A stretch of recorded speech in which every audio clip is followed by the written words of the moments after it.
ఏ ప్రాంతాన్ని అభివృద్ధి చేయాలన్నా కొంతమంది ఒక ప్రాంతాన్ని అభివృద్ధి చేసుకుంటూ పోతారు. కానీ ఈవేళ ఉప ముఖ్యమంత్రిగా ఉన్న పవన్ కళ్యాణ్ గారు అన్ని ప్రాంతాలు అభివృద్ధి చేసుకుంటూ, ఎక్కువగా అభివృద్ధికి దూరంగా ఉన్నటువంటి ప్రాంతాలు అభివృద్ధి చేసుకుంటూ, రోడ్లు వేసుకుంటూ, మంచినీటి సౌకర్యం కల్పించుకుంటూ, ఎన్నో రకాలుగా రాష్ట్రానికి ఉపయోగపడుతూ అపర భగీరథుడిగా తయారయ్యాడు పవన్ కళ్యాణ్ గారు.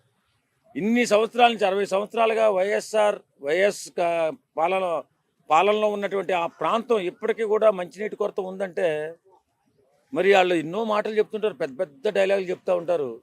మరి ఆ డైలాగులన్నీ ఏమైపోయి నాకు అర్థం కాదు. 283 కోట్ల రూపాయలతో పులివెందులకి నీళ్ళిచ్చి పులివెందుల పులి అని అనిపించుకున్నాడు పవన్ కళ్యాణ్ గారు. మరి అంతకుముందు ఉన్నటువంటి ఆ పులి ఏమైపోయి నాకైతే అర్థం కాదు. కానీ ఎప్పటికైనా పవన్ కళ్యాణ్ గారిని జగన్మోహన్ రెడ్డి గారు అభినందిస్తారో నాకైతే తెలియదు. కానీ అభినందిస్తే ఒక మనసున్న మనిషిగా మిగిలిపోతాడు, లేకపోతే రాజకీయ క్రీడలో బలైపోతాడు.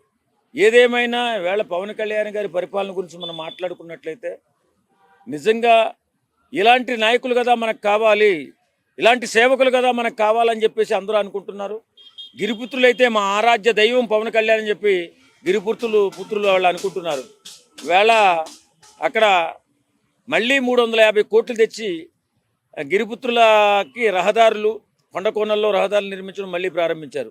2150 కోట్లతో ప్రారంభించినటువంటి రోడ్లు సొంతంగా ఈ నెల్లి కేంద్ర ప్రభుత్వాన్ని అడిగి తెచ్చుకున్నటువంటి నిధి అది. ఈవేళ మళ్ళీ 350 కోట్లు తీసుకొచ్చారు. గిరిపుత్రుల అట్టడుగున్నటువంటి వారి జీవితాలని బాగుపరచాలని, వాళ్ళు కూడా సగర్వంగా మనతో పాటు గౌరవంగా బ్రతకాలని, వాళ్ళు చదువుకోవాలని, అన్ని విషయాల్లో కూడా వాళ్ళకి అండగా ఉంటూ వాళ్ళ గుండెల్లో గుడి కట్టుకున్నటువంటి దేవుడు పవన్ కళ్యాణ్ గారు.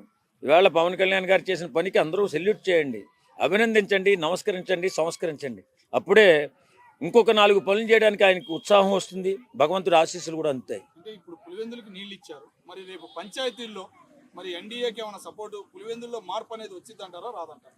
మార్పు ఎలా ఉంటుందనేది రాజకీయాలు మాట్లాడకూడదు, ఇక్కడ సేవా కార్యక్రమాలు మాట్లాడాలి. జగన్మోహన్ రెడ్డి ఏం పనులు చేశాడు, పవన్ కళ్యాణ్ గారు వచ్చిన తర్వాత పవన్ కళ్యాణ్ గారిని రాజకీయ నాయకుడిగా కూడా గుర్తించలేదు కదా జగన్మోహన్ రెడ్డి. ఆయన అది ఎమ్మెల్యేకి ఎక్కువ, ఎంపీటీసీ తక్కువ అన్నట్టుగా మాట్లాడాడు.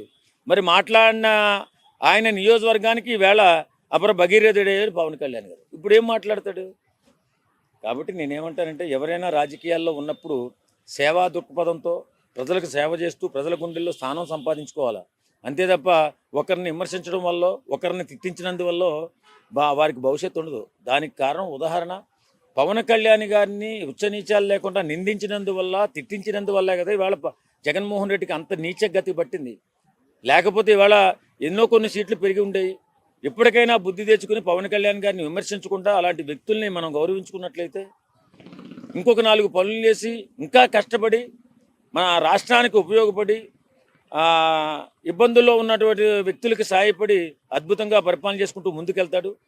లేదు పవన్ కళ్యాణ్ని మేము అభినందించం, మీరు ఆరాధించకపోయినా పర్వాలేదు, అభినందించండి చాలు. ఎందుకంటే అంత గొప్ప పని చేశాడు ఈవేళ పులివెందులకైనా.